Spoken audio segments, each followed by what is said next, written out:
माढा विधानसभा मतदारसंघात घडामोडींना वेग आलाय।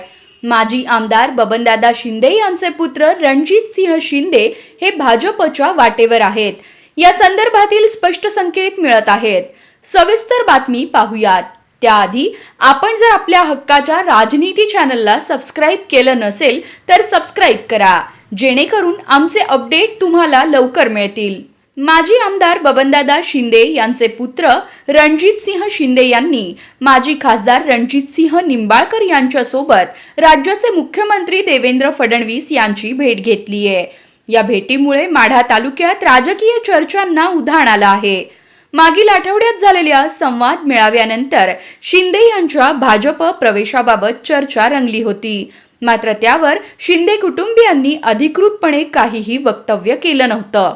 आता रणजित सिंह शिंदे यांनी फडणवीस यांची भेट घेतल्यानं त्यांच्या भाजप प्रवेशासंदर्भातील स्पष्ट संकेत मिळत आहेत। शिंदे यांनी जर भाजप प्रवेश केल्यास हा अजित पवार आणि शरद पवार यांच्यासाठी मोठा धक्का असू शकतो, कारण बबनदादा शिंदे हे अजित पवार यांचे खंदे समर्थक मानले जातात, तसेच ते शरद पवार यांना देखील मानतात। दरम्यान शिंदे यांच्या फडणवीस भेटीनंतर माढा तालुक्यातील राजकीय वर्तुळात तर्कवितर्कांना उधाण आलं आहे। कार्यकर्ते आणि मतदारांमध्ये शिंदे यांच्या पुढील राजकीय पावलांबद्दल उत्सुकता वाढली आहे। येणाऱ्या काळात ते काय भूमिका घेतात हे पाहणं औत्सुक्याचं ठरणार आहे।